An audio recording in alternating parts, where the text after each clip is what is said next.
என்னடி வர வர மார்க்கெல்லாம் பின்னாடி போயிட்டு இருக்கு. என்னக்கா சொல்ற? உனக்குமா? எனக்கும் பின்னாடி தான் போயிட்டு இருக்கு. எனக்கு என்னமோ இந்த டீச்சர்ஸ்லாம் வேணும்னே பண்றாங்கன்னு தோணுது. ஆமாக்கா, நான் நல்லா தான் எழுதியிருக்கேன், மார்க் போடவே மாட்டாங்க. நீ எத்தனை மார்க்கடி வாங்கியிருக்க?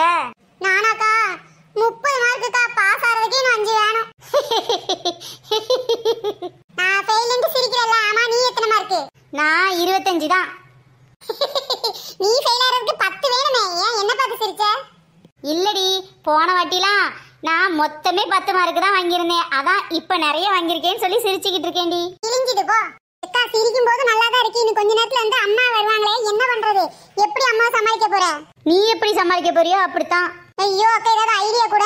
என்னடி, பேப்பரை கொடுத்துட்டாங்களா? ஆமாம்மா, உங்ககிட்ட சைன் வாங்குறதுக்காக தான் உட்கார்ந்துட்டு இருக்கோம். ஆமா, என்ன மார்க்கடி வாங்கியிருக்கீங்க? வழக்கம் போல உள்ள மார்க் தான்மா. அப்ப வழக்கம் போல ஃபெயில்னு சொல்லு.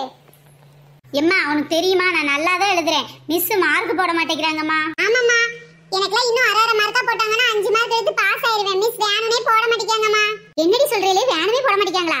அப்படிலாம் பண்ண மாட்டாங்க, நீங்க எழுதுனதே அப்படிதான் இருக்கும். எம்மா, என் பேப்பர்னால வாங்கி பாருங்கம்மா. மிஸ் தான் சொல்றாங்க. நீ என்ன என்கிட்ட டியூஷனா வர? நான் உனக்கு எதுக்கு 5 மார்க் போடணும்னு கேக்குறாங்கம்மா. இது என்னடி அநியாயமா இருக்கு? ஆமாம்மா, அவங்க கிட்ட டியூஷன் வரணுங்கிறதுக்காக தான் அவங்க எல்லா பிள்ளைங்களையும் ஃபெயில் பண்ணி விடுறாங்க. இப்படி இல்லாம ஒரு டீச்சர் இருப்பாங்க. இந்த எக்ஸாம்ல ஹேண்ட் ரைட்டிங்க்கு 5 மார்க்குமா. என் ஹேண்ட் ரைட்டிங் ரொம்ப சூப்பரா இருக்குல்ல. போன வாட்டி கூட கட்டுரை போட்டியில நான் தான் ஃபர்ஸ்ட் பிரைஸ் வாங்கினேன். ஆமாண்டி, உன் ஹேண்ட் ரைட்டிங் உண்மையிலே நல்லா தான் இருக்கும். அந்த ஹேண்ட் ரைட்டிங் மார்க் 5 போட்டா கூட நான் பாஸ் ஆயிருவேன்மா. 30 மார்க் வாங்கியிருக்கேன். ஆனா மிஸ் சொல்லிட்டாங்க, என்கிட்ட டியூஷன் வந்தா மட்டும்தான் ஹேண்ட் ரைட்டிங் மார்க் போடுவேன்னு சொல்லிட்டாங்கம்மா. ஏண்டி, உனக்காவது ஹேண்ட் ரைட்டிங் மார்க் போட்டாங்களா? எம்மா, அவளுக்காவது பரவாயில்ல, ஹேண்ட் ரைட்டிங் தான் மார்க் போட மாட்டேங்காங்க. நான் மனப்பாட பாட்டு எழுதியிருக்கேன், அதுக்கே மார்க் போட மாட்டேங்காங்கன்னா பாரு. நீங்க சொல்றதெல்லாம் எனக்கு நம்பிக்கை இல்ல. நம்ம தெருவுல புதுசா ஒருத்தங்க டியூஷன் ஆரம்பிச்சிருக்காங்க. நல்ல நிறைய ரூபாயாண்டி. பேசாம நான் உங்க அந்த டியூஷன்ல சேர்த்து விட போறேன். அப்படியாவது நீங்க பாஸ் ஆவீங்களான்னு பாப்போம். என்ன ராணியக்கா, போன வாட்டி என் பிள்ளைய நல்லா படின்னு அட்வைஸ் பண்ணியல. இப்ப பாத்தியலா, என் பிள்ளை 50 மார்க் வாங்கியிருக்கா. 50. ஆட போடி, உன் பிள்ளை 50 வாங்கியிருக்கு. என் பிள்ளை போன வாட்டி ஃபெயில், இந்த வாட்டியும் ஃபெயிலா? ஆமாம்மா, இந்த வாட்டி சத்யா ஃபெயிலு தான். போடி முண்டகனி, உனையெல்லாம் பாஸ் பண்ணி விட்டுருக்காங்க பாரு. நானே கடுப்புல இருக்கேன். ஆமா, நான் தான் சொன்னது நீ கேட்கல. பாத்தியாடி, படிக்கிற பிள்ளை எப்படினாலும் படிக்க முடியும். கொழுப்புக்கு ஃபெயில் ஆகிட்டு டீச்சர் வந்து குறை சொல்லிட்டு இருக்கீங்களாக்கும். ஏண்டி சின்ன பொண்ணு, நான் என்ன பண்ண போறேன்னா என் மகளை டியூஷன்ல சேர்க்க போறேன். நல்ல ஐடியாக்கா.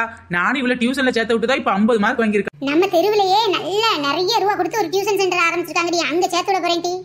எம்மா, நீ எங்க சேர்த்தாலும் எங்க டீச்சர் இவ்வளவு மார்க் தாம்மா போடுவாங்க. டீச்சரையே சொல்லிட்டு இருக்காதடி, நீ கொஞ்சமாச்சும் படி.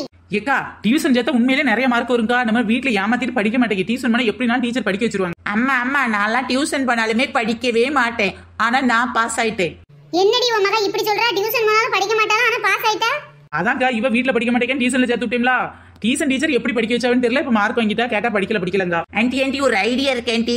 என்னடி வலிக்குனே, நீ என்ன ஐடியா வச்சிருக்காதேன்னு சொல்லு. நீங்க எந்த டியூஷன்ல சேர்த்தாலும் அவங்க பாஸ் ஆக மாட்டாங்க ஆன்ட்டி. ஒரே ஒரு டியூஷன்ல சேர்த்தா மட்டும்தான் பாஸ் ஆவாங்க. ஆமாம்மா, வள்ளியக்கா சொல்றது உண்மைதான். ஆமாம்மா, எங்க டீச்சரும் அப்படிதான் சொன்னாங்க. அது என்னடி டியூஷனு? அம்மா, அக்கா கிளாஸ் டீச்சர் இருக்காங்கல்ல, அவங்க தான் எனக்கு தமிழ் டீச்சர். அவங்க கிட்ட டியூஷன் போற பிள்ளைங்க தான் அவங்க மார்க் போடுவாங்க. இது என்னடி கொடுமையா இருக்கு? அம்மா, இவங்க மட்டும் இல்ல, நிறைய டீச்சர் இப்படிதான் பண்ணிட்டு இருக்காங்கம்மா. அவங்க டியூஷனுக்கு போற வரைக்கும் நம்மள ஃபெயில் பண்ணிட்டே இருப்பாங்க. அதான்க்கா பார்த்தேன். பேசாம அந்த டீச்சர்லயே சேர்த்து விட்டேன். இப்ப பத்தியில 50 மார்க் வாங்கியிருக்கேன். அம்மாடி, இது என்னடி கொடுமையா இருக்கு? கொடுமை இல்ல, ஒண்ணும் இல்ல. பேசாம இனி அந்த டீச்சர்லயே சேர்த்து விட்டுரு. ஆமாமா, அதான் நல்ல ஐடியா. என்னதான் எழுதினாலும் போட மாட்டாங்க. அங்க போனாதான் பாஸ் பண்ணுவாங்க.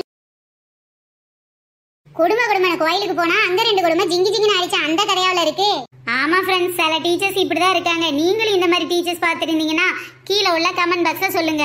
ஃப்ரெண்ட்ஸ், இந்த வீடியோ பிடிச்சிருந்துச்சுன்னா லைக் பண்ணுங்க, ஷேர் பண்ணுங்க, கமெண்ட் பண்ணுங்க. நம்ம சேனல்ல நிறைய பேர் கமெண்ட் பண்ணிருக்காங்க. அதுல ஒரு சில நேம் மட்டும் இப்ப பார்க்கலாம். சனா, முகமது, சோபியா, பிரபாகுமார், தமிழ்செல்வம், கவி, கார்த்திகா, ஆகாஷ், மது, பத்மா, முருகன், கவி, ஸ்ரீ, தமிழ், கர்த்தியா. கமெண்ட் பண்ண எல்லாருக்கும் ரொம்ப பெரிய தேங்க்ஸ். தொடர்ந்து வீடியோ பாருங்க, என்ஜாய் பண்ணுங்க.